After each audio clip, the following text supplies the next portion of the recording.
Saya telah menyampaikan pesan Presiden Zelensky untuk Presiden Putin dan saya sampaikan kesiapan saya untuk menjadi jembatan komunikasi antara kedua pemimpin tersebut. Ya Putin anggap dia ngapain pesan itu dibisikkan lewat Pak Jokowi. Indonesia sebetulnya diplomasinya itu diplomasi bohong-bohongan. Kalau kata pepatah, beli kedondong jangan diborong, kali melancong jangan berbohong. Kajian politik merah putih, Presiden dalam bahaya kebohongan. Diplomasi bohong yang telah dilakukan oleh Presiden Joko Widodo ketika melakukan kunjungan kerja ke Ukraina dan Rusia.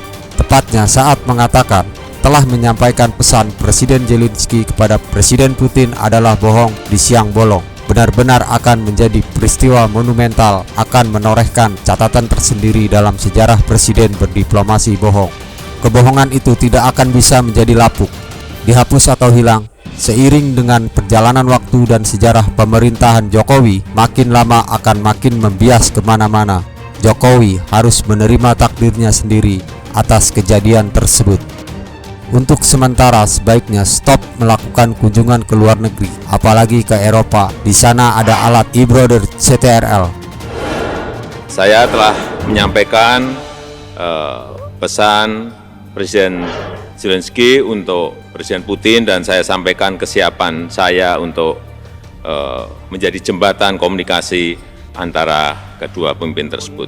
Saya tetap menyampaikan bahwa penyelesaian damai penting untuk terus dikedepankan dan juga ruang-ruang dialog terus bisa dibuka. Tadi kami berdiskusi panjang mengenai kerjasama antara Rusia dan Indonesia, baik di bidang investasi, di bidang perdagangan maupun di bidang turisme yang akan kita tindak lanjuti dengan membentuk tim agar bisa membahasnya secara detail.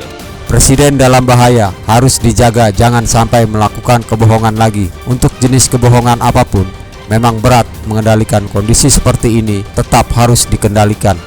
Sementara, pengamat politik Rocky Gerung menilai, saat ini Indonesia menjadi bahan tertawaan oleh negara-negara lain khususnya Malaysia dan Singapura lantaran Ukraina membantah pernyataan Jokowi yang mengaku membawa pesan Zelensky kepada Putin. Menurut dia, misi Jokowi untuk mendamaikan kedua negara tersebut merupakan misi yang mustahil dilakukan. Dia ditertawakan oleh negara tetangga Malaysia dan Singapura. Ngapain anak kecil mondar-mandir di wilayah berbahaya, kata Rocky Gerung.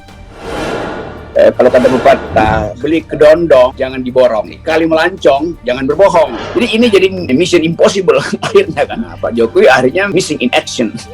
Film percaturan global dia hilang aja begitu. Kalau bangsa Indonesia mungkin ya merasa ya dah Pak Jokowi memang begitu sifatnya tuh mencari hak baik. Putin anggap dia ngapain pesan itu dibisikkan lewat Pak Jokowi. Indonesia sebetulnya diplomasinya itu diplomasi bohong-bohongan. Politik luar negeri kita akhirnya dipermainkan dan jadi barang rongsokan di dalam global politics kan. Gak usah lagi dibela-bela oleh pasar segala macam. Semakin dibela itu semakin malu aja. Masa kita membela sesuatu yang betul-betul absurd, yang akhirnya jadi pertengkaran internasional. Ya mungkin Pak Jokowi nggak merasa bersalah atau merasa biasa-biasa aja kan. Dia nggak ngerti apa yang sebetulnya dia bicarakan dengan Zelensky dan akibatnya bagi G20 itu, atau dengan Putin yang akhirnya Putin udah pulang aja deh. Nanti saya jamin bahwa suplai bahan makanan nggak akan terganggu buat Indonesia tuh, supaya Indofood dan Indomie masih bisa beroperasi. Jadi poin ini yang sebenarnya bukan kita sesalkan, dari awal kita udah duga bahwa ini akan bikin blunder lagi nih Pak Jokowi. Jadi catatan sejarah politik dunia akan punya marking yang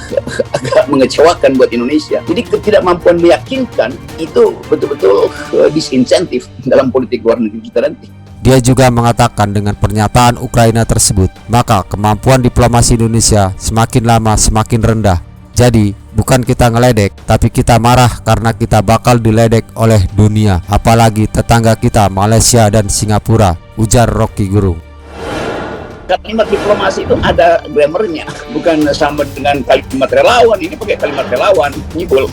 Jadi keadaan kita sebetulnya dipantau terus. Jadi seolah-olah menganggap bahwa saya punya kemampuan untuk mendamaikan. Oleh karena itu saya akan datang dulu ke Zelensky, lalu ke Putin, dan kira-kira jalan keluarnya adalah kuping bisikannya Putin atau Zelensky, tapi kan dia ditertawakan oleh negara-negara tetangga tuh, Malaysia, Singapura, segala macam. Itu udah dibilangin sih kira-kira begini, ini ngapain sih ini anak kecil mondar-mandir ke wilayah berbahaya. Kita akhirnya menemukan bahwa kemampuan diplomasi kita akhirnya makin lama makin rendah. Jadi bukan kita ngeledek, kita marah karena kita bakal diledek oleh dunia, apalagi oleh tetangga. Malaysia lagi ketawa-ketawa tuh, Singapura lagi ketawa-ketawa tuh, kan jengkel gitu kan. Jadi pelajaran aja bahwa ada sejarah politik internasional atau sejarah politik Indonesia di bidang luar negeri yang gagal.